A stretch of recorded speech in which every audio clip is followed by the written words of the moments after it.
is Delise Hector. I'm the project manager for Prairie Skies Integration Network, and I also serve as chair for the City of Moose Jaw's Cultural Diversity Advisory Committee. It's such a pleasure to have all of you here with us this evening. From guests I was expecting might be here this evening, I want to offer a special welcome to MLA Mr. Greg Lawrence, to all members of City Council in attendance, and indeed to all of our distinguished guests this evening.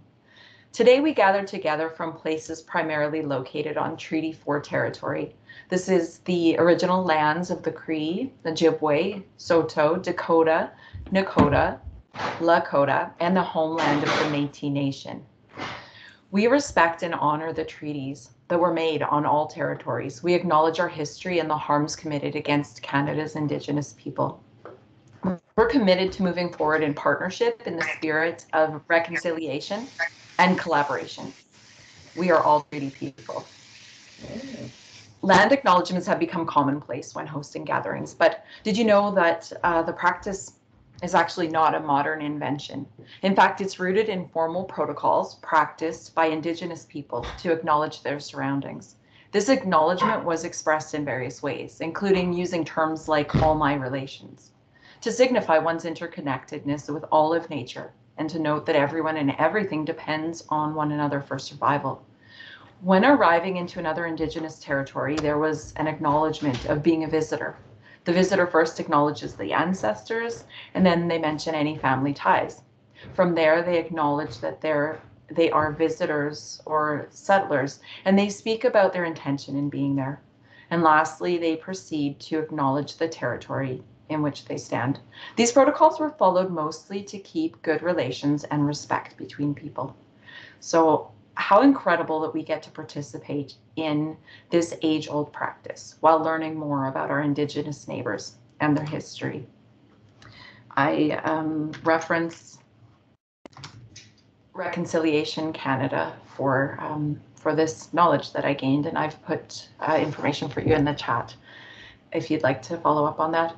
So in like fashion today, I wish to draw your attention to our interconnectedness. Each of us is deeply connected to our community. This interconnectedness is probably made apparent in no manner more strongly than through the diversity of ways that we experience our cultural identity. Further, these diverse identities are reflected in the many ways that we express ourselves through the arts and other intellectual manifestations. So regarding our intentions today, we've been given this wonderful opportunity to explore how we can further develop our interconnectedness in a good way through the possibility of getting strategic. What would happen in our community if we got intentional and prioritized culture as a value and an asset that we could leverage for the benefit of all residents and all sectors? We know that Moose Jaw is an astonishing cultural hub, whether we focus on our blossoming cultural diversity, our shared heritage, our many artistic assets, or our structures, leveraging these strengths to turn them back into added value for our city. Today's event will begin with a presentation by Prairie Wild Consulting, sharing their experience with supporting the City of Prince Albert through the process of developing a cultural plan. And after that, we will be using a consultative tool to explore our thoughts and questions on the prospect of developing our own cultural plan. So maybe just a touch of housekeeping. Generally, we just ask that people mute themselves, and that just keeps any interference down. So please try to be mindful of that. And actually, that's the only thing that I can really think of at this time. And so I'll now hand the floor over to Derek Blay, Director of Parks and Recreation, who represents one of the aforementioned structures, helping us leverage our city's strengths. He's been a fantastic catalyst since we, the Cultural Diversity Advisory Committee, connected with him earlier this year. Thank you very much, and once again, welcome. Thanks very much, Delise. Hi, everybody. As Delise mentioned, my name is Derek Blay. I'm the Director of Parks and Recreation for the city. I'd like to thank everyone for attending tonight. Very pleased with the turnout. So thank you very much for taking the time this evening. Also, in the same lines as Delise, I would just like to thank our city councilors for attending, Councillor Froese, Councillor Logan, and Councillor Blanc. And with that, I would like to introduce our presenters this evening. We have Lenore Swiston and Samantha Mark from Prairie Wild Consulting. I was very fortunate to have worked with them in the development of the cultural plan in the city of Prince Albert in my previous position as a recreation manager in Prince Albert. They are very passionate in cultural planning, and quite honestly, they are very good at what they do. They did a tremendous job in the city of Prince Albert, keeping the community and the stakeholders and everybody focused on the task at hand and developing the plan and seeing that the actions were followed through. So I think we're very fortunate to have them present to us tonight. And with that, I will turn it over to them. Yeah, thank you so much. I hope you can hear us well enough. I am up in Treaty 6 lands in Derek's old stomping grounds. I'm originally from the shores of Redberry Lake, coming from a settler family with roots in Eastern Europe, but also family that is Métis. And so it is a real treat. So I'm from around Emma Lake right now. And Samantha, where are you right now? Good evening, everyone. I'm also up in Treaty 6 territory, but I'm near Saskatoon, so at home, and hopefully my internet will cooperate tonight. It has been quite the day, so you know, always something new in between 2020 and 2021. I'm just going to share a screen here. And I'm going to ask people, if you don't mind, just for bandwidth purposes, that you do take yourself off visual if you're not presenting.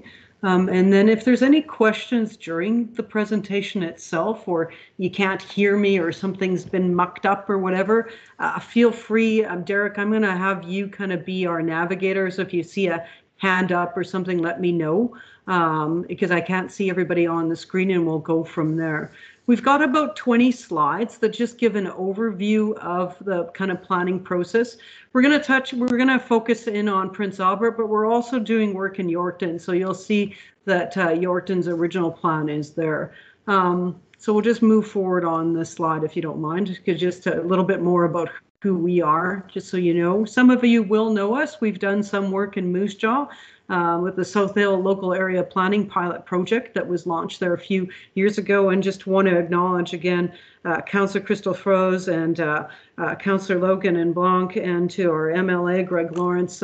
Just thanks for your leadership and participating to part, and to all of the, I see some other organizational leads and community members, and it's everybody together that makes processes like this happen. So we're a homegrown firm. We're based, as we shared, kind of from Saskatchewan, from the roots, but we've extended internationally too. Culture is kind of in my blood. I've been part of the Canadian Commission for UNESCO, been part of international missions that have worked in the areas of culture and heritage, and we're also by designation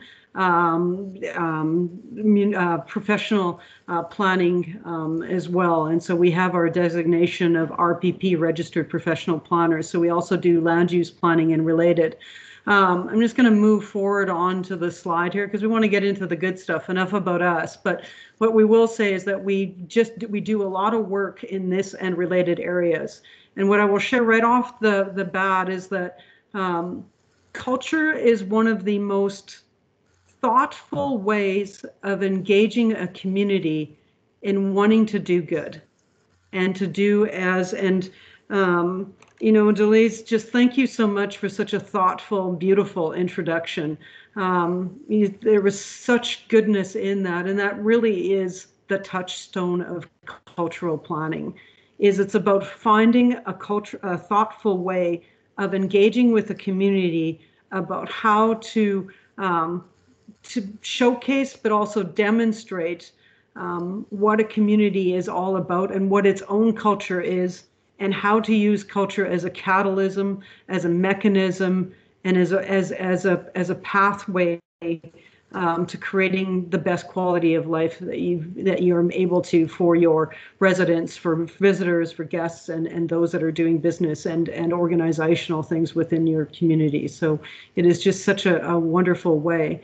So in Prince Albert, we're going to tell you a little bit of a story. The slides aren't pretty because to us it's about kind of listening to the story as much as it is anything. But how it began is there was a fellow named Derek and a few other people in Prince Albert. And this woman here, his name is Judy McLeod Campbell, and she is the arts and cultural coordinator in the city of Prince Albert. And in the city of Prince Albert, which is a community very similar in size and in makeup to Moose Jaw, has a arts and cultural committee and its arts center, which is municipally operated, and Judy is the coordinator of that.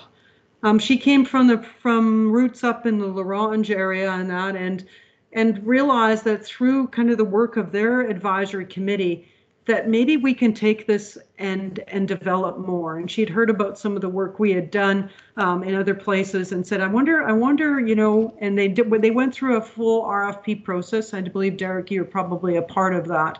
But they did put a reach out for different organizations, companies that did this kind of work. And that is how we ended up in Prince Albert, was through an RFP process calling for expertise in a few different areas: culture, looking at Indigenous relations, looking at cultural mapping, looking at land use planning, looking at comprehensive community, and strategically, how is it that we can use culture as a catalysm for things to bring about all of those things, as Delise had talked about, kind of assets, the heritage, the tangible and the intangible.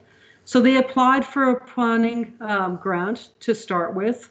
And then the municipality also was able to create that matched fund to create a budget in a multi-year way to commit to a process. And so we'll talk about the steps of that process coming up in the next slide.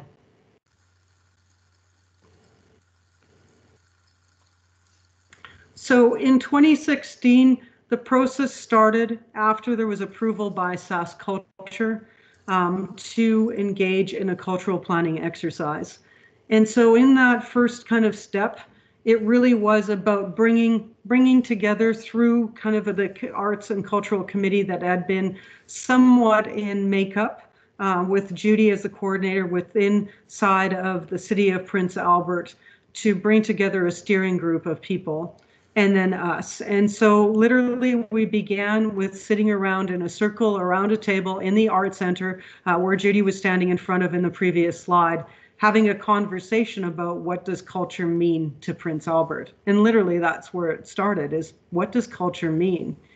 And what that meant was, who are those different voices around the table? And you see the snapshot there in the middle is around literally about us having that conversation about, you know, it means different things to different people. And so part of the initial cultural community engagement that took place then was that we, it's funny, Sam, I see a little bit of a 2016, and then we went back in time to 2015. I just caught that. So that is typical of a planning process, by the way, as you're sliding all over the place. But one of the things right off the get-go was to try to engage with the community while also doing an inventory of things that were cultural assets, both from a tangible and intangible way within the city structure. So there were kind of a couple of things that were going on, and there's no one way of starting this process. Just to say, at some point you have to start by bringing people together and having that conversation about what does culture mean. And that really is the catalyst right there in itself, because once you start to do that, you realize how contextually it means different things to different people, but there's often a shared framework and a shared vision that comes from it. So through the initial background research, we provided some mapping. We did, including geospatially, so that we could actually inventory things on the ground. And then through the engagement process, we tested it in terms of saying, well, are these the things that are on the ground? Are these the assets that are in the community? What else do we have? And documented that. In the community kickstart meeting, it was to embrace the community as early on in the process as we could, so that it wasn't just a committee and it wasn't just consultants, but that it was done really as an iterative process by having members of the community who themselves saw culture as something important to them, whether it be personally, professionally, organizationally, or otherwise, educationally, and they were all called in to be part of the process. So various different meetings took place over the span of the next part of it that you can see on our screen here through 2015. And so we mapped the current condition of culture. What were those things that were, definitely noted as strengths, and then what are those things that we wanted to see improvements on? And then through the engagement, we created some strategic directions, vision, guiding principles, and that. And we'll show you the example in the plan itself when we open it up later on in this process. So in the two-stepped phase, and you'll see that, so the first phase really was doing some background research and engagement, and then collecting all of that data in terms of what we heard, and then taking that and then preparing the cultural plan. So then we crafted the cultural plan, and once the plan itself was crafted, the committee stayed intact and still does to this day. And it's a committee that is always open, it's transparent, but there are people that have embraced it as home for them because they see the value of this and they see themselves as the keepers of culture in a sense, and that knowledge within the city of Prince Albert. And so part of what we built in right from the get-go, unlike sometimes processes is that we developed an evaluation framework right from day one. And that now has 5 years of measurement in it to show how is this plan doing in terms of what it's being able to advance on the ground in the city of Prince Albert. And I'll say it this way, in the community of Prince Albert, because the community of Prince Albert is much more than just the city corporate structure. And so while the municipality itself is catalyzing this, it really is about extending it out into the community so that various different organizations and members of the community take ownership of it. Next slide, please. So I go into a little bit more of the details here, but the community engagement work, we had over 400 points of engagement. Online surveys, focus groups, open houses, community-wide meetings. We did videoing of that, talking to people about what culture meant to them. Loads of fun. Derek was part of some of that in the previous slide. Well, this is good too in terms of the tools it is, and blob mapping that you can see up there in terms of the preliminary future cultural landscape plan, to looking at how it links to the other processes. We know that the city of Moose Jaw has an official community plan, has a downtown plan, has a tourism, strategies and all of this sort of stuff. How does it link? And it can also help to mobilize those other plans to be taken off of the shelf and refreshed, renewed, or brought, are linked in through this process in ways. So we asked, what does culture mean to you? And mind mapped it, and then physically mapped the assets. And we engaged with the Indigenous community. And this is crucial. Right from the get-go, we wanted to find who are some of the leaders in not the formalized way, but in the people that you know on the street that are engaged in the community from the various different sectors. And this included knowledge keepers and elders who sat around the table with us. This becomes very important as we show you what's happened as a result of the cultural plan. The newspaper locally in Prince Albert, and Derek will attest to this, has been fantastic in the local reporting, and so they were really beneficial, including airing it on radio and elsewise. And in what Samantha is saying here, and as I shared a little bit earlier, the process also is about making those links to those other plans. So it may be other organizational plans that aren't housed within the city corporate structure itself, but also other plans that are going on within the community. And so we were able to link the development of this plan into that, so we could see how there could be synergies of projects and processes that were already underway so that we weren't duplicating, but we were seeing where we could support them and also where they could see themselves supporting some of the initiatives and that were coming through this planning process. And so in the case of the municipal, and what we call the MCAP is what we like to call it up there, the official community plan, there's actual policy links right out of the official community plan that have adopted this as an enabling plan. So that gives the cultural plan of Prince Albert a lot of teeth than just something that is aspiring, but it actually is something that is monitored, as we've shared, and evaluated. Linked to their downtown strategic plan, their 5-year municipal strategic plan that they're about to renew, and this in part will be catalyzing more of that, updates the civic arts policy, and. Next slide. So in the phase 2, after we collected all of that information, as you saw through the community engagement stage, and again, you can invert and cross mingle different phases at the beginning because you're doing both kind of a research and analytics and a scan, environmental scan, and at the same time, you're at the same time or at different times, depending on how you outline your own process for Moose Jaw, depending on where you're at, and that's a conversation that can happen amongst you to see what the best way is, was to then craft the plan. And so there are 6 sections to the municipal cultural action plan in Prince Albert. And so it starts with the context and background and purpose and overview. We then go into a profile of Prince Albert from a cultural perspective, profiling its identity, looking at its past, its present, and its future, and providing the telling of that story. It's an overview, and there's a lot more information that's contained within this report. But the report itself is lengthy. There's a lot to it. Section 3 outlines, of course, what we captured in terms of the cultural voice, shared values and goals, and its community members and stakeholders. This proves really beneficial. The cultural plan is used to this day by different organizations as they apply for grants, as they pull together other projects. This is often one of the go-to documents that they'll use as a reference to say, and this is why we need to do this in this way. The cultural inventory and mapping process, again, the engagement helps along with looking at what is on the ground. So this is also profiling, for instance, where people live that are cultural workers, where cultural amenities, recreational, which is linked into culture a lot of times and can be expanded to include recreation if you so wanted to. Where are those amenities? Where are your parks related? Where are the informal things happening? Where's the hangouts where youth are? And all those things. So a lot of that mapping takes place.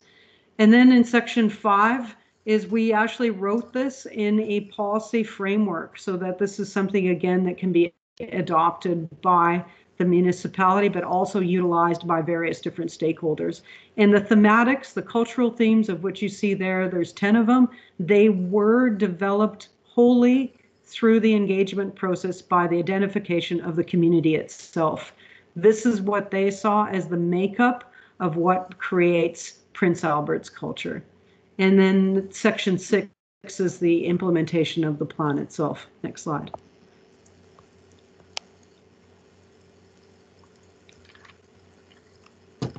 So here are the 10 kind of action areas that we were able to formulate as a team in Prince Albert. And there's no particular order. It is really intended to be in the round. And so a focus on our heritage as one aspect of it. And like Moose Jaw, there is a deep settler history and heritage, but there's also a very deep Indigenous heritage. And so that becomes very important to the story of Prince Albert.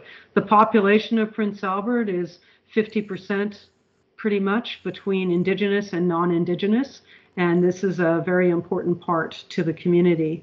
The river and the natural surroundings, you guys have Wakamo and your river valley, and the built structure of you being a historic and modern place still in terms of transportation and rail. And so in the case of Prince Albert, the identification of the river and natural surroundings is really important to them. The Bridging of the Nations, this was identified in Bridging of the Nations. If we were to recall it something, this would be called essentially reconciliation, and reconciliation and coalition. And this becomes very important when we get to the next part in this story. Community volunteering and networking as a thematic area, all ages activities and amenities, sports and recreation, performance, visual and mixed arts, industry, business and innovation, food and food-related culinary arts, and supportive infrastructure and related resources. So a very pragmatic cultural action planning areas. They could have been cute terms and all of that sort of stuff, but it was really important to the community that it be pragmatic in the sense, and this came from all voices, is that we want to have the themes reflecting the very things that we want to be working with, and it is the outcomes of the projects and the programs and such, which is where the contextual stuff will come from it. So those are the thematic areas in it. Here's some of the goals in terms of how it's laid out in the report. So each of the thematic area had a cultural goal that was listed to it, and then from those cultural goals, there are specific strategies and actions that come from this. And these, again, were developed wholly by the community and informed by it. So while we may have done the final drafting, it literally writes itself when you set up the engagement process to do it that way. And so I think it's still coming through here, Sam. Yeah. So, but you can get the gist of them. So there are a number of different goals, and under each one of these goals are strategies that come with them. Next slide.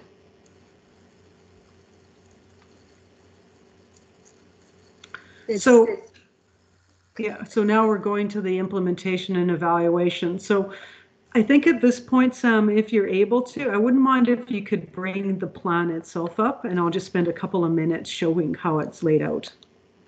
Is the pace of this okay? Elise, are you guys hearing us okay? Is the pace okay? Yes, I think so. Okay. What are you seeing?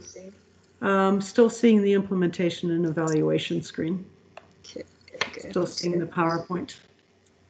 Now we get to see you and your lovely backdrop. No critters, though. No critters. Now we're just seeing your initials. They're hiding. Yeah. And there's the plan. So we'll go to the outline of it, just the table of contents. So it's 102 pages. Don't be scared by that. There are also shorter forms of this. But if you go to the table of contents, there's definitions. It's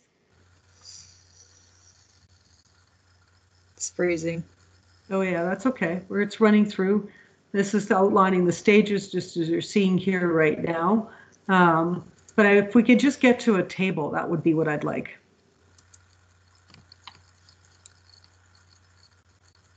So the tables themselves, they are working tables. This is a document that is utilized every day by different players in the cultural scene within Prince Albert. The committee meets on a regular basis. In fact, we have a meeting coming up. The last report card for the 2020 was just provided. This cultural plan was awarded and recognized both at a provincial and national level for the work that it's been doing. So for instance, right here under our heritage, so the action item is there under the goal, honor the past and provide a balance in this narrative of both the positives and the challenge that have occurred when sharing our story.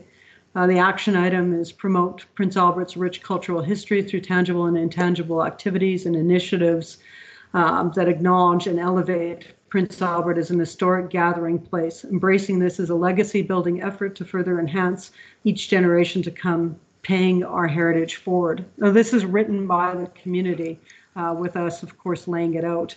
Then there are different initiatives that have been laid out. So one, work with the Prince Albert Historical Society and others to review programming and identify opportunities to showcase.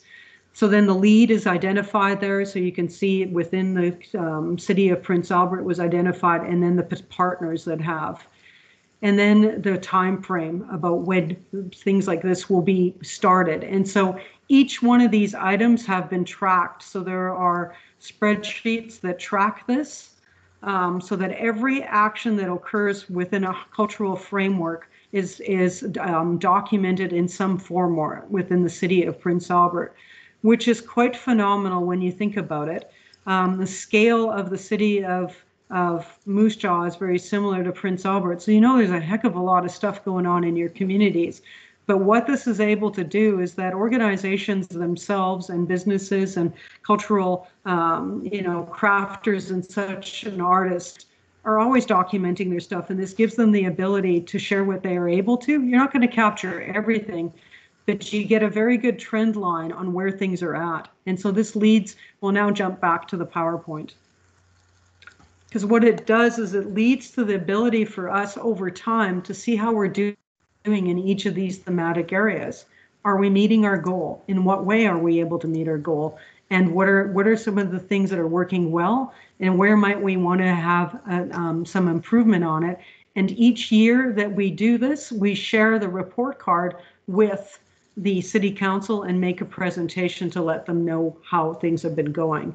And so this brings us back to kind of the last 4 years of documentation that has happened on the process. Or I said 5, we're in the year 5.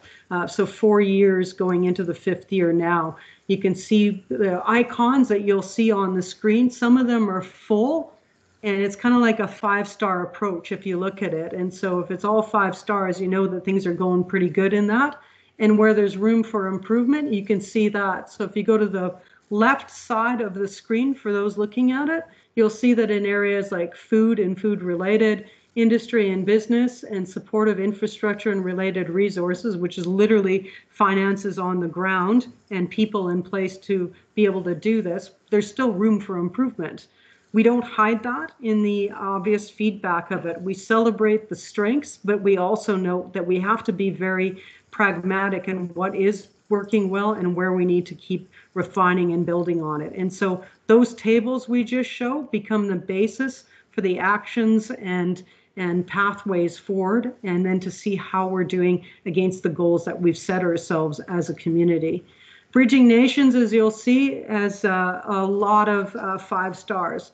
What we also know in this process, that does not mean you let go. That means all the much more you have to be vigilant, because if you don't continue on the pathways that have given you the strength to that point, soon that cannot be the case. So we'll stop that part there and go to the next slide.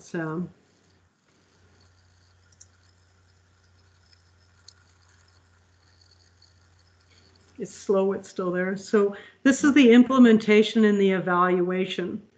Dreams were made through the cultural plan, and we're just giving you a few examples, but there are a lot of other examples on the intangible that I want to speak to as well.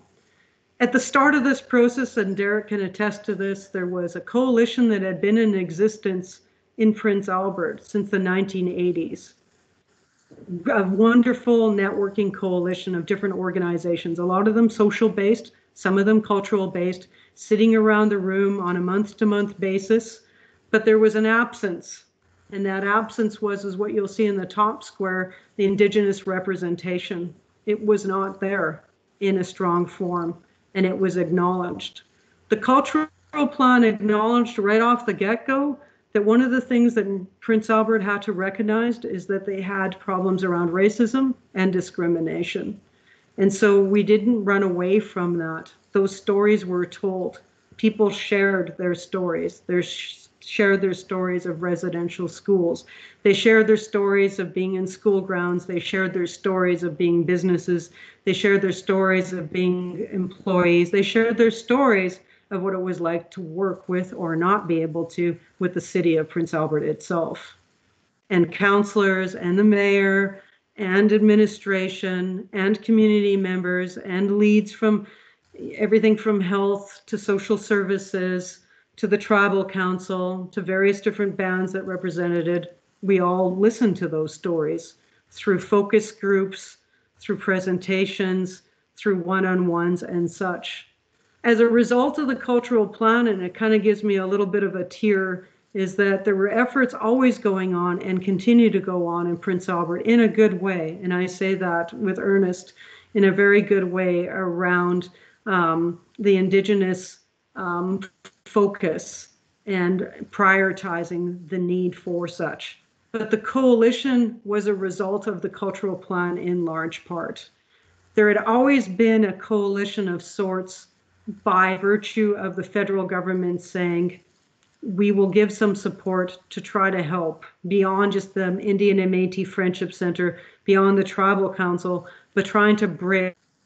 And literally, you'll see the theme was bridging nations, is how do we bridge what we would call the colonization effect with other worldviews, with our first worldviews, and into an ethical space. And so through a lot of dialogue and communications, the Prince Albert Urban Indigenous Coalition came to be.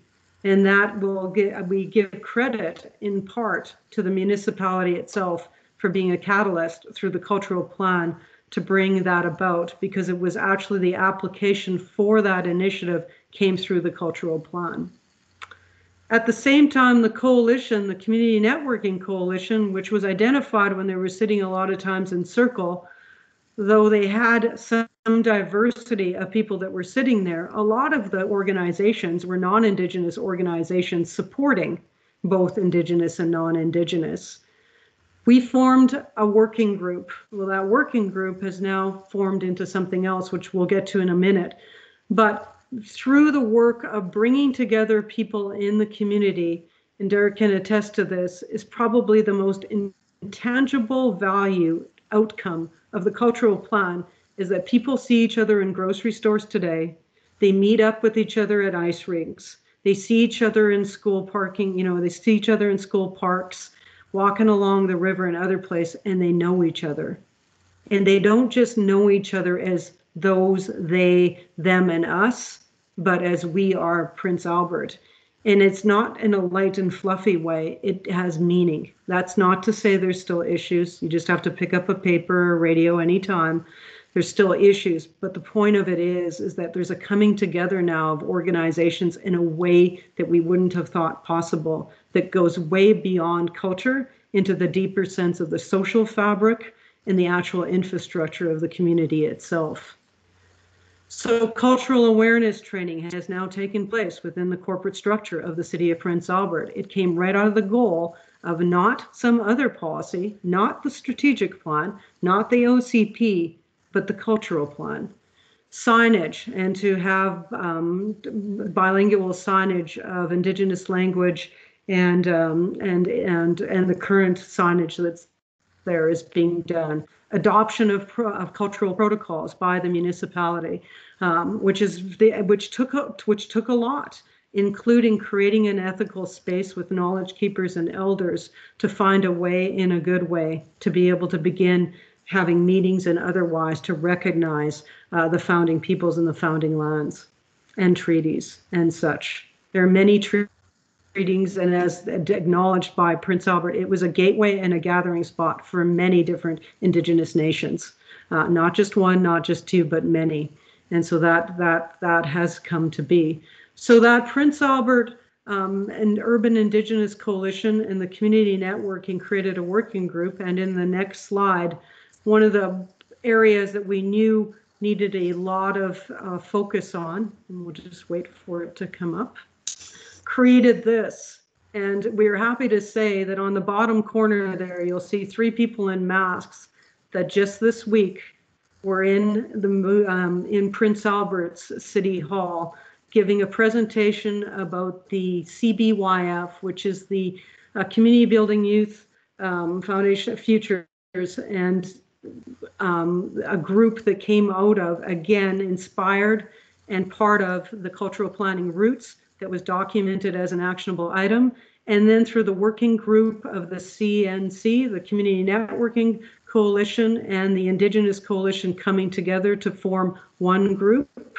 The youth have now created their own entity, and we were able to get support by Tamarack Foundation. So funding plays a part in this. I'm not going to hide that fact that you have to be able to have the resources. The municipality has to put resources into this, into ongoing multi-year funding, but it also can be catalyzed by the funding available through a lot of other opportunities that are out there. Moose Jaw will be able to do likewise.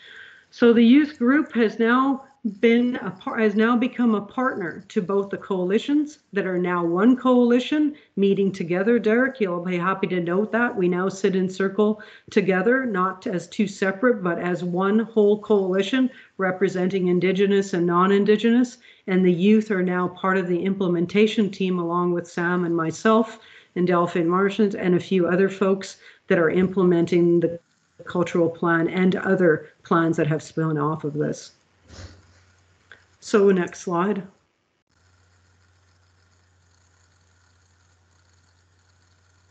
So we'll touch base here quickly just on Yorkton, because Yorkton, in a different way, they were the first cultural plan to be, oops, we'll just go back there, the first cultural plan to kind of be developed in Saskatchewan. And Marion Donnelly is an old colleague of mine, and so we both had our kind of chops in this. I know she does a little bit of work now, and we do keep in touch with each other. So she developed kind of the first plan for Yorkton, but quite frankly, it went stale. And so in this last year, we have been contracted to do a refresh of the plan. Much like the Judy McLeod Campbell of Prince Albert, there is a woman by the name of Lisa Washington, and she is their cultural manager in the city of Yorkton. And so we are in a stage of just starting on kind of their phase one that Sam will show now back on the next slide. And this can happen. I mean, we're not going to share that. You have to have the commitment by the community and by, most importantly, by the municipality. If the municipality does not have the willingness or the commitment to this, it has a harder time living on its own, because the municipality gives the breadth of how it can anchor onto the other plans and be the keeper of it in a way that can represent all of the different interests of a community, and also enable and empower the other organizations as well, and create that space in between for doing some amazing projects that you would have never thought you'd be able to do. So right now we're creating what's called a State of the Culture report. Truth be told, though, it has an engagement component. So that's where you see that little bold, sticky thing there that says where we are now, because in order to understand the state of culture, you got to kind of talk to people. You can't just map it out without having the conversation. So conversations have happened and a survey has been done, and happily in the most interesting of times, because this landed right during COVID times that this happened, and where there was a lot of anticipation as to, can this work in a COVID scenario? And quite frankly, it's been really good, because it has equalized in a way of bringing some equity online to voices that I don't think maybe would have shared in the same way had they been in a room where sometimes the extroverts can take over. And so I think one of the benefits out of COVID time and online engagement is that we see that somebody can have Netflix and their pet on their lap and still be engaged in the conversation, like I'm sure some of you are right now, and still be engaged in a process like this and give voice to it. So we are right now updating their State of the Culture, and then we'll be developing a cultural plan along similar lines to what we're doing in Prince Albert. Here's the difference. In their case, because of the work that we do with the Office of the Treaty Commission and in reconciliation and in Indigenous coalitions, is that Yorkton also at the same time right now has a reconciliation group. And that reconciliation group is also what we're able to align in coordinating those efforts with the cultural plan. So you're bringing together that cultural diversity. I want to make one other note on both Yorkton and on Moose and on Prince Albert, to not be remiss. The newcomer community is heavily involved in this. And that has been an amazing component of that, is that the YWCAs and the different programs, both coming newcomers from all over, including refugees that have come through, most recent federal means into the various communities. They have found the cultural plan to be one of the best places where they've felt safe to get involved in some of the programmings and the services that have come out in terms of actionable items. Next slide.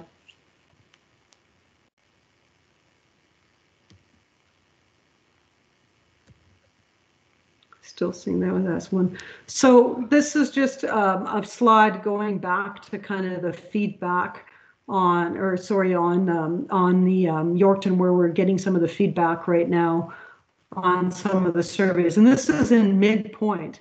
So there was this was the different respondents that had given some insights into. So 81, what is this? 81 out of 91 respondents that replied to this question. When thinking about Yorkton and the word culture, what immediately comes to mind? So the feedback on this first survey here was incredible. So lots of thoughts about how this can be, and lots of truth comes out through this in really good ways.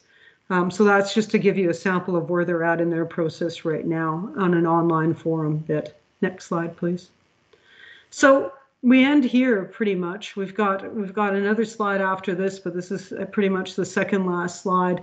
Culture is a catalyst. It does things that you couldn't even imagine it could do.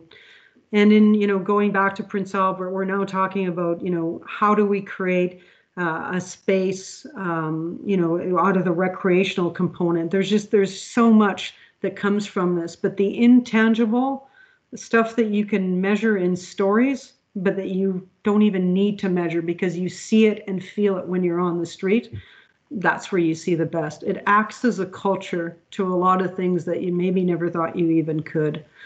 So thank you for that. Some of the learnings through this in the next slide, just to share for you to ponder on as well.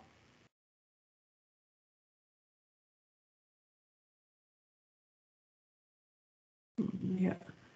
And so just the role of culture important for the growth of the economy. That's we're seeing that, and we're doing work right now in Strathcona County in the Sherwood Park area, which some of you may be familiar with, and it's the same thing there. The little culture is the little catalyst that could. What it does. The main street businesses in Prince Albert that are developing today in COVID times are all cultural based. Every single one of them that is now opened up on the street, even during COVID times, is in part being credited to some of the work of that. Not all, but it has a part to play in the catalysm. Each community has its own unique culture, and that's most important. You can't cookie cutter this stuff. You can't take somebody else's plan and try to make it your own. It will become what it needs to become. There's no one way. So however you enter into this process is how you will enter, and how it will continue will be what you choose by the commitment and the resources to do that. Always keep these processes open. Please don't ever shut the door to a committee, to a volunteer, in that there is always space within this platform for people to be involved, and every initiative counts, no matter how small or no big. And a lot of times it's even what's the most smallest makes the biggest impact. So with that, just want to say thank you for having us tonight. We love Moose Jaw, by the way. So I hope you guys continue to embark on this journey. I know you've got some champions within City Hall, both in the formalized representative leadership and also in the implementation team through your administration. But more importantly, I trust and know that your community has some of the most amazing, passionate, crazy community members that I know that could take this and run with it. So thanks. Now we're just open to questions.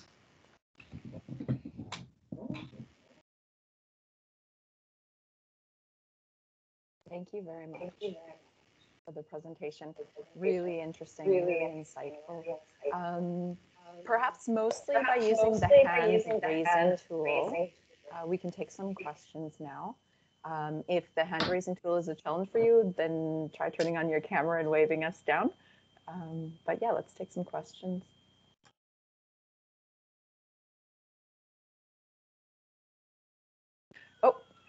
Oh, yes, Councillor Froese. Thanks, Delise, and thanks, Lenora and Samantha, for that great presentation. I don't have a question so much as comments, because I'm really excited about this plan.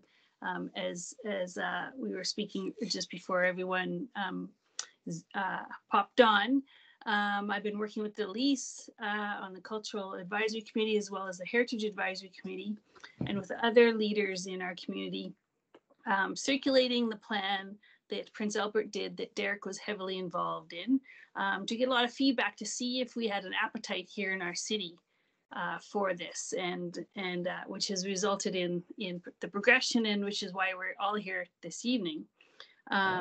One of the things that I really found super informative, I think, Lenore, when you're talking about culture as a catalyst and what it does with economic development. And when I've read through the PA plan, the other thing I wondered if you could maybe just speak to is about how it helps the city create an identity for itself.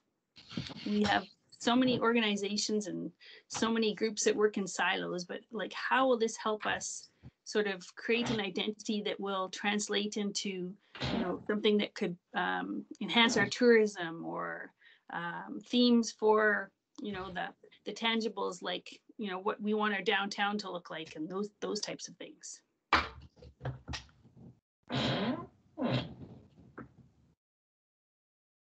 Oh, I think you're muted. Amos, I think you're muted. I think you're muted. It's always funny. You know, it's a work in progress, to be blunt. I mean, it is. I mean, the municipality, Prince Albert's still identifying itself. But how has it created, you know, an identity for itself in terms of a cultural identity, a tourism identity, is that it has coalesced the fact that it is a gathering place. It has come to know itself that it is a gathering place. And that is really solidified in how they approach things.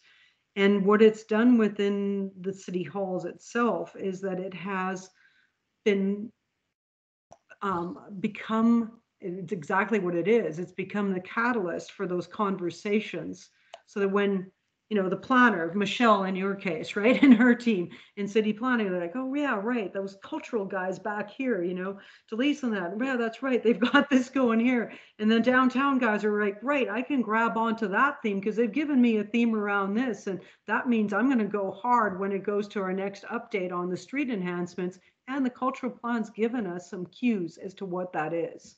So we can't tell you that because those conversations haven't taken place. You'll have had some conversations already through your other plans. And I want to say this, you already have a cultural identity. This is just amplifying it and enhancing it.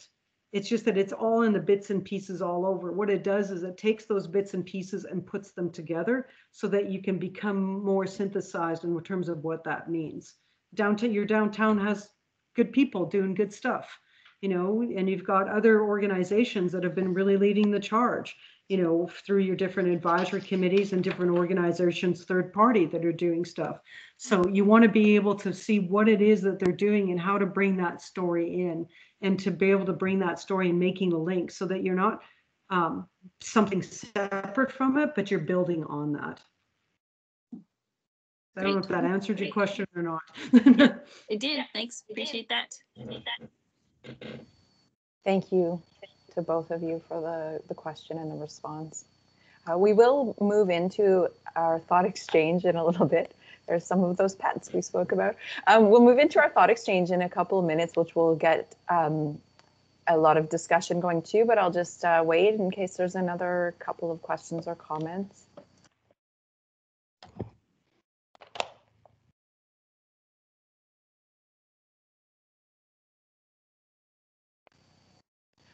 Okay, so at this time, we will turn the floor over to Catherine, who is with Thought Exchange and is going to lead us through the process of doing a thought exchange on this topic.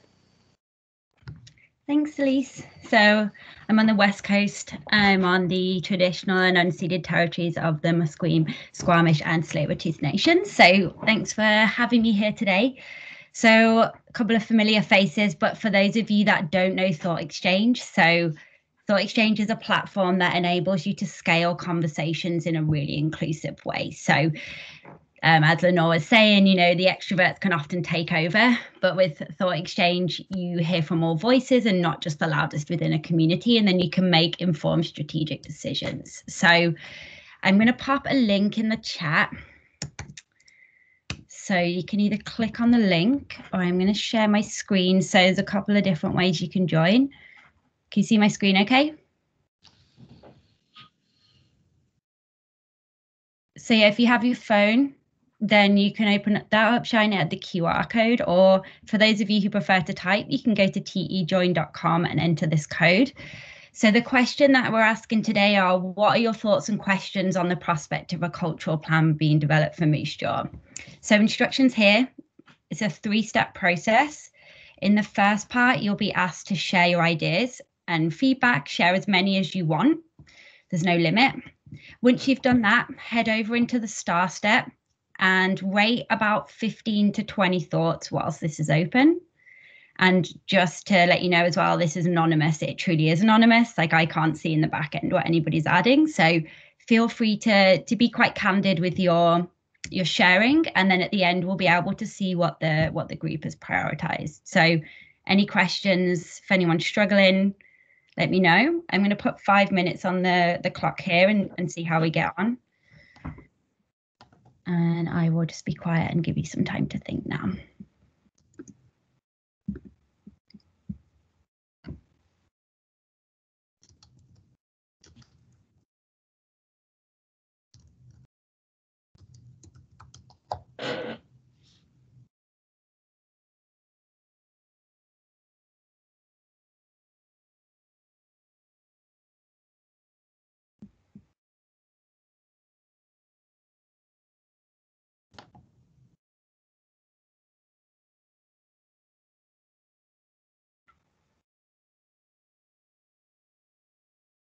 So I just ask that everyone on the call, if you could participate, because your voice is really important in this. If you don't have anything that you can think of straight away, you can skip the sharing part and go straight to starring and start to rate some of the ideas. You're still being part of the conversation doing it that way.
So if you're looking at the screen here, I know most of you still participating, what's happening is as the conversation is evolving in real time, the thoughts on the right-hand side start to stack and restack as they get prioritized by the group. So yeah, if you could just make sure you rate about 15. 15 is a good enough number for us to have a robust enough set of data in the back end. And the star step is the most important because then we can see what's important to the group.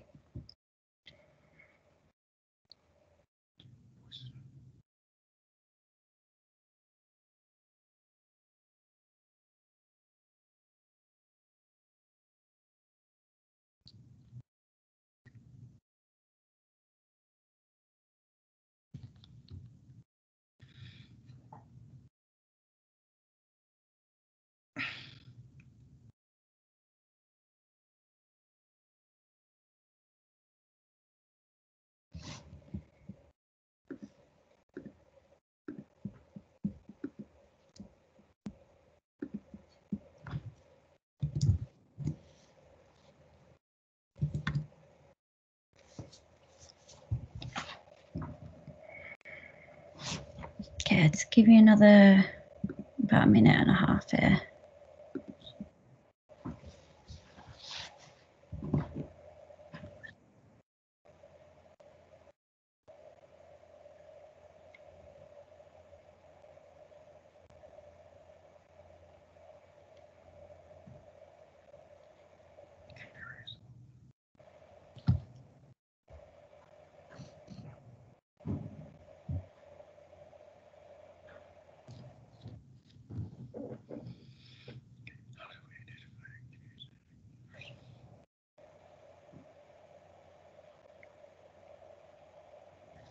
So I can see there's 3 people, these 3 here. I don't know who you are, but I noticed that there's not been any activity. So if you're stuck and you just want to get to starring, click on where it says done sharing, it'll take you into the star step, and that's where you can start rating.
Okay, I think we're about good, Delise. Does anyone need any more time?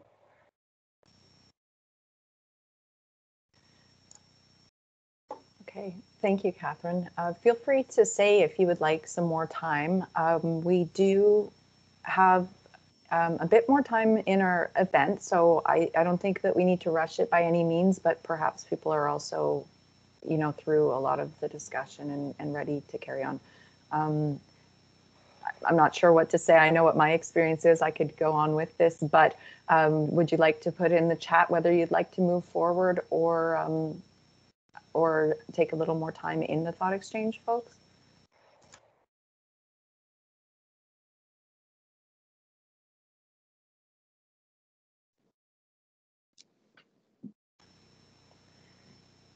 Catherine, I know you have a lot of experience with this, so if you feel that we're at a point where it's time to move on, I'll really let you gauge where we're at. Yeah, we're pretty good with the rating. So just so you know, it wasn't whichever thought got added into the exchange first that automatically rose to the top. So there's AI working in the background to make sure that every single thought that was added was seen roughly the same amount of times.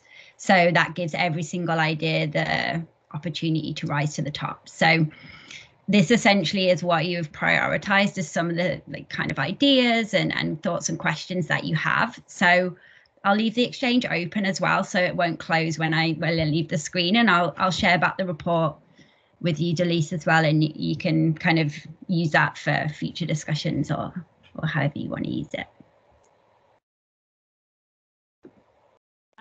Delise, I have to say, for some people who have never ever experienced that type of collaboration, that was fascinating and a whole lot more fun than doing a survey.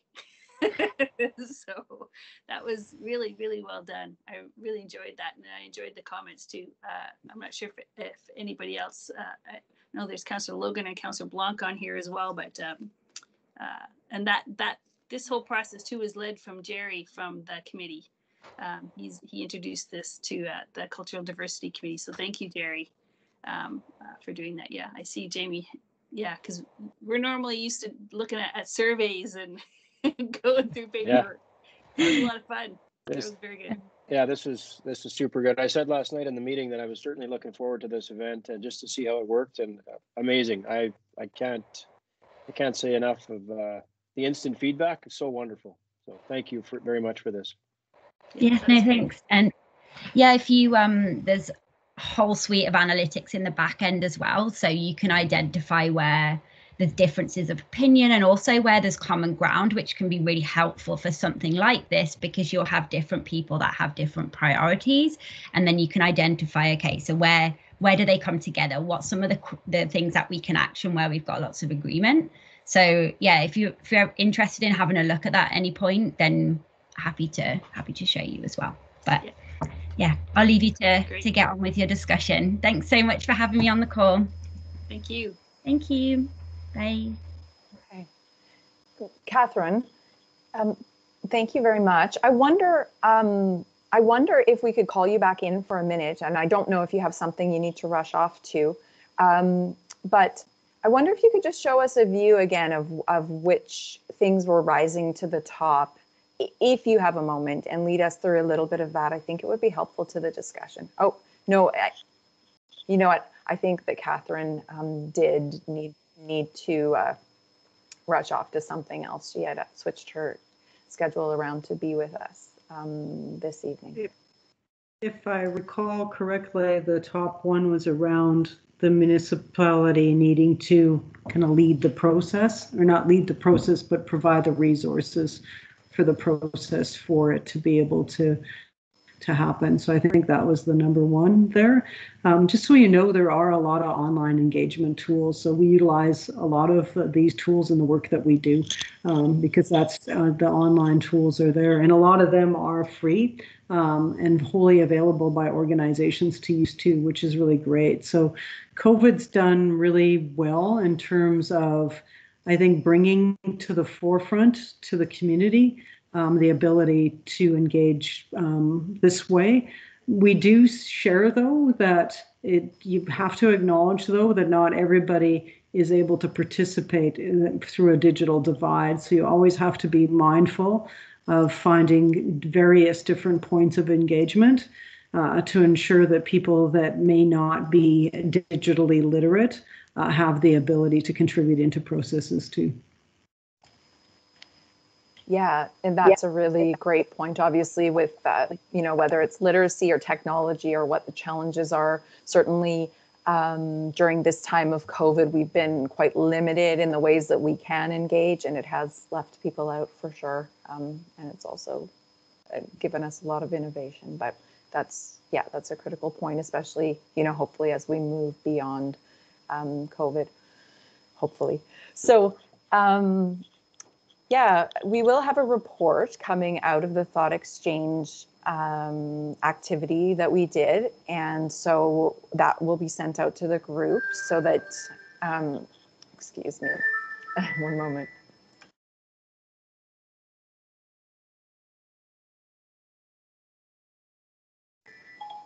Excuse that interruption, but you know, so that we can kind of see how the discussion went and maybe bring out some key points. At this time, we've basically come, you know, to the end of the event today. But you know, there is still time for discussion and questions. Your experience with what you've observed with the cultural plan that has been done in other communities, and likewise, maybe thoughts on doing the thought exchange. Yeah, I invite questions or thoughts at this time. I know we've had a great digital conversation, but do we want to add some live conversation to that too at this moment? Feel free to put your hand up or just pop on your camera. Hi, Jerry. Hi, Delise. I'm just wondering, I've got the list right now from the thought exchange, and it kind of, we really touched it really quick. Would this be an opportunity just to even look at the top 4 or top 5 and just see? Yeah, Jerry, what came out? your support and your knowledge of thought exchange has been a huge asset as we've been considering this. And absolutely, I don't have the capacity to get into that right now, but you do. So please share that with us. Well, thanks.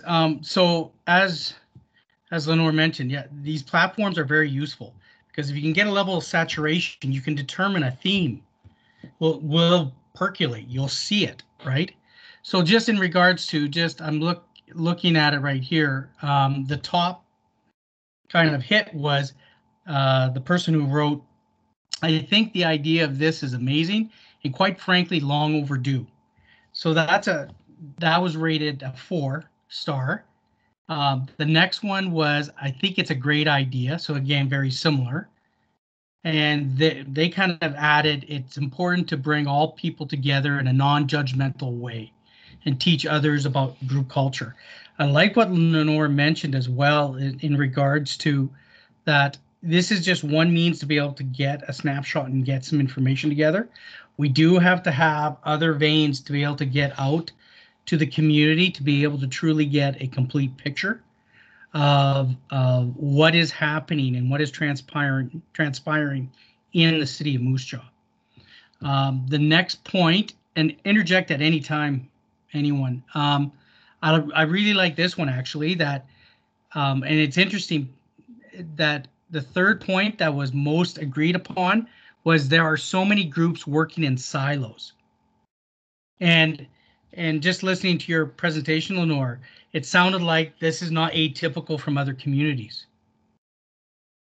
So it's interesting to see that, you know, there is a willingness that we want to work together and collaborate, but really that there is a trend that if you don't actively work towards working together, you will start to work in silos. And is that really the best way to be able to effectively support people in our community? And obviously that response indicates no.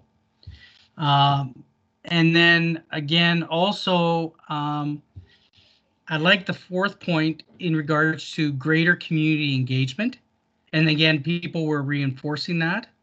I think that's the whole point of all this.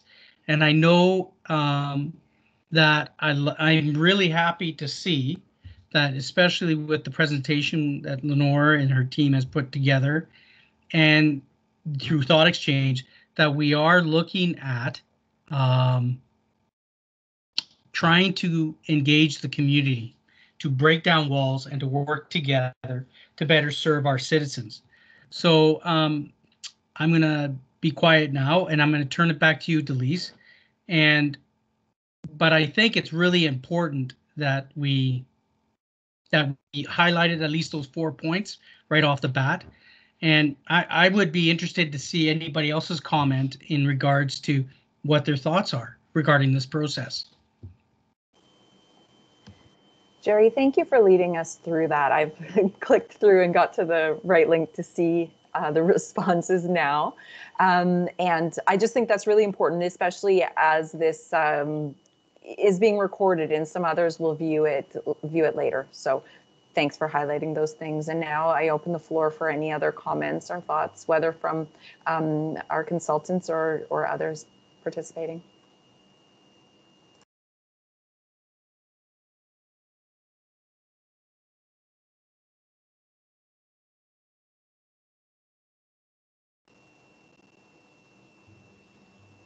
Okay.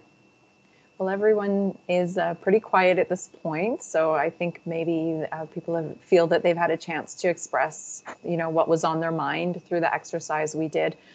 And so if there's any last remarks from Derek or Lenore or Samantha, I do invite them now. Sure, I'll jump in here and just say it's been a real honor. And you saw a demonstration of one of the engagement tools. We do that kind of engagement. There's lots of different mechanisms you can, but at the end of the day, it really comes down to just wanting to do it, and realizing the fun you can have. That's what I also tell people is culture it's messy and it's meaningful and it's fun and it brings together community in a way, as we know. These are the things that bring you out to community. We can talk about water pipes and all this stuff, but culture is really the way that we get to creating all of the different stuff that is needed in terms of the infrastructure. But it's an awesome way to have a conversation and get to know each other. So yeah, thanks for letting us be part of this. Well, Samantha, anything from you? Yeah, I would just echo Lenore, and I apologize. Lenore's been leading the way tonight. My internet is just unfortunately unstable, but I would echo some of those comments. Just that cultural planning is really about coming together, letting different voices be heard, and providing space for different voices, and just sitting down and getting to know each other. And it's just I think particularly, living in a pandemic, I think sometimes, well, in a pandemic and outside of a pandemic, sometimes it's just, one of the things that, we can rally around and, come together and be together. And yeah, so I'll leave it at that because I'm rambling. But anyways, I do think it's a great process to just have everyone come together. And I just want to say again, thanks for having us tonight. Well, Prairie Wild, thank you, Lenore and Samantha, for putting so much time and effort into preparing this presentation so that we can really get a grasp, a tangible picture of what the process might look like. It's something we've been discussing in our community since, could be as far back or farther back than 2016 when the Cultural Diversity Advisory Committee proposed that we start to embark upon this process. And these things take time, but I'm really excited to be here today and to see it tangibly as something that we could employ for our own community. So I really want to express gratitude to both of you for bringing that to us. So thank you very much. I think Nazmia, you have a comment, please go ahead. But you're on mute. We have to say that at least 3 times in a Zoom or a meeting. Yeah. Good evening. I'd like to thank Lenore for this great presentation, and I just have a little question regarding the cultural training. If she can please give us an example of how they did that and how long did it take? So that's a good question. So the municipality had contracted a firm that does this work across Saskatchewan, led by a friend of many in Saskatchewan, John Legermonier, and his partner. And so they were able to bring training. The province is also now utilizing them with all of the provincial ministries.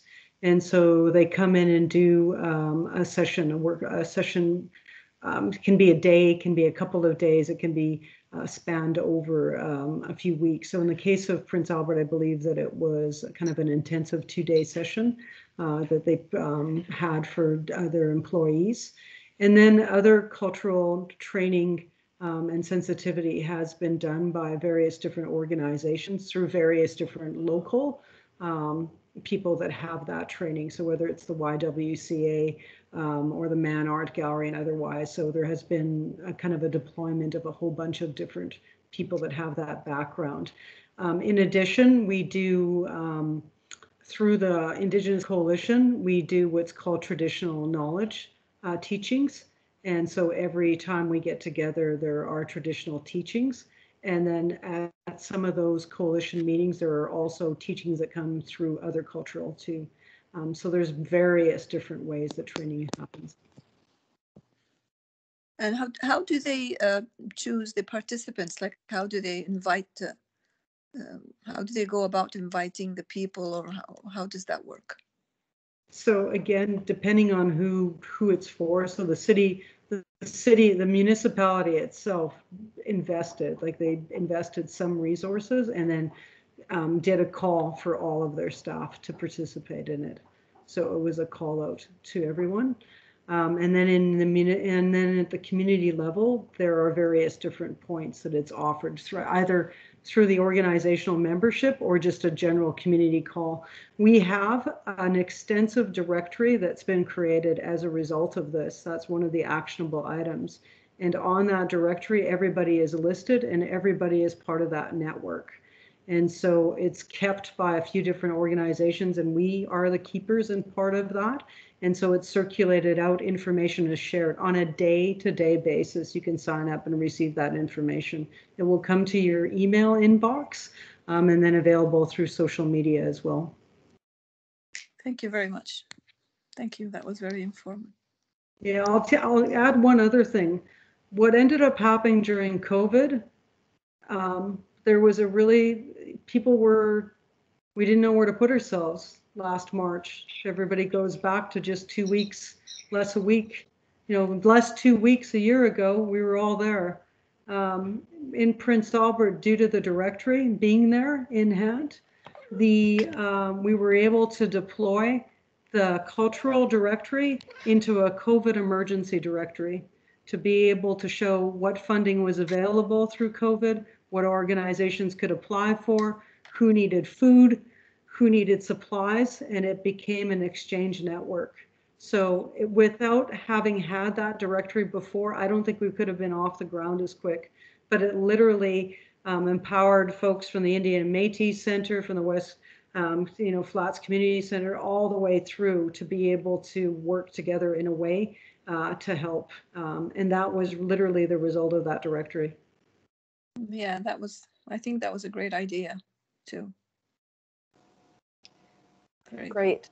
Thank you, Nazmia, for bringing that insightful question. And thank you also for the response. I think Lori's hand is raised. Lori? Yes. I have a question. If you have ever worked with communities that don't have a large Indigenous population.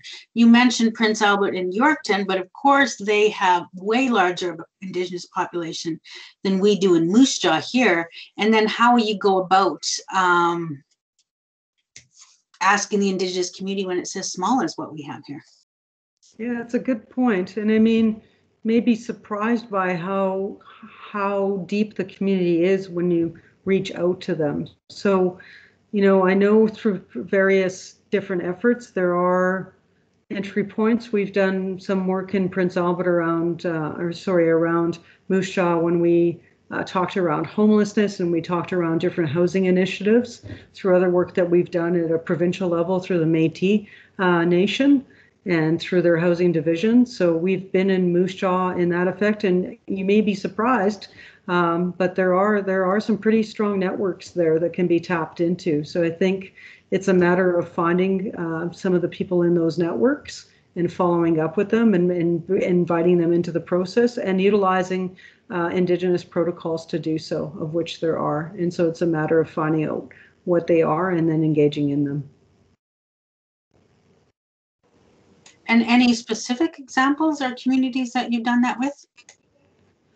So we could name hundreds of municipalities that we work in that will say they have no Indigenous connections. And when we go in there, before you know it, it's a matter that we've gone with an offer of tobacco And next thing you know, we're sitting in a band office, and then we're making the connection.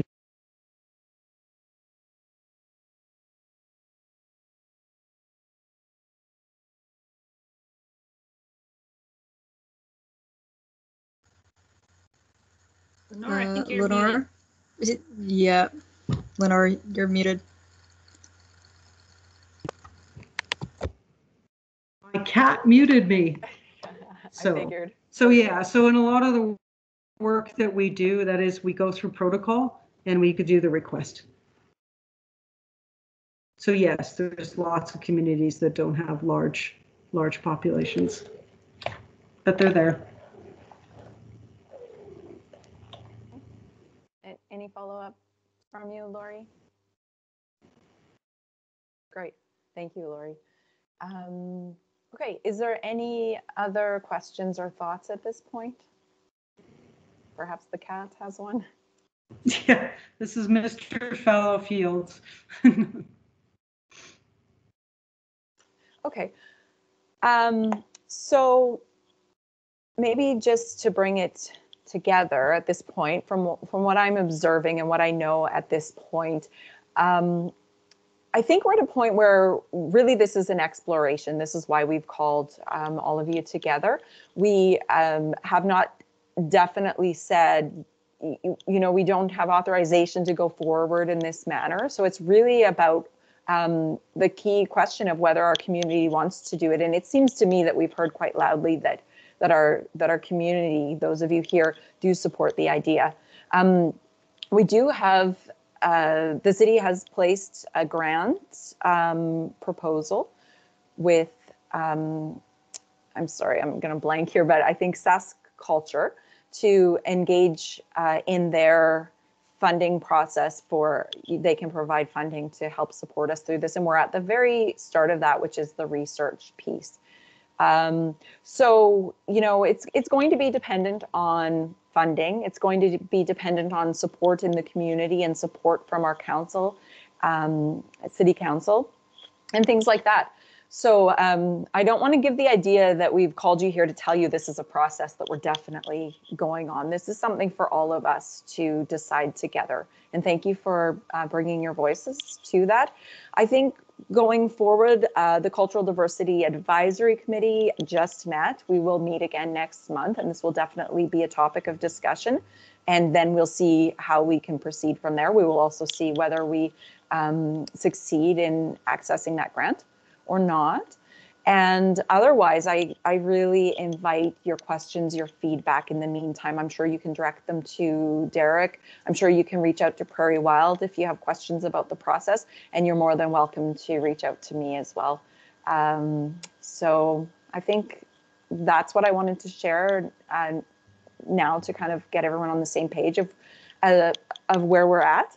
And in a response to that, is there any final questions or thoughts? Also, Delise, they're more than welcome to reach out to any of their city councillors. Thank you. Yeah, that's always absolutely. very helpful. Yeah.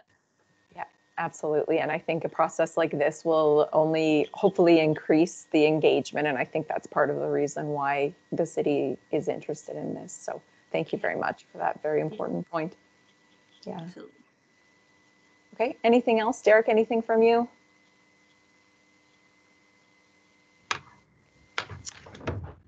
No, you know what? I'm good here. Just thanks again, everyone, for taking part this evening, and Delise for leading us, and for Prairie Wild for being here. And yeah, it's been it was a great presentation. And as Delise mentioned, I'm happy to answer any questions. If anyone has any specific questions about the Prince Albert process, or how the city here in Moose Jaw can help engage, or anything like that, please feel free to reach out. My contact information should be in the email invites for this evening, so don't hesitate to reach out to me. Thank you. Great. Thank you very much, Derek. And thank you all for being here. Really much appreciated, and have a wonderful evening. Good night, everybody. Good night. Thank you. Have a good night. Thank There's you. Faces. There you go.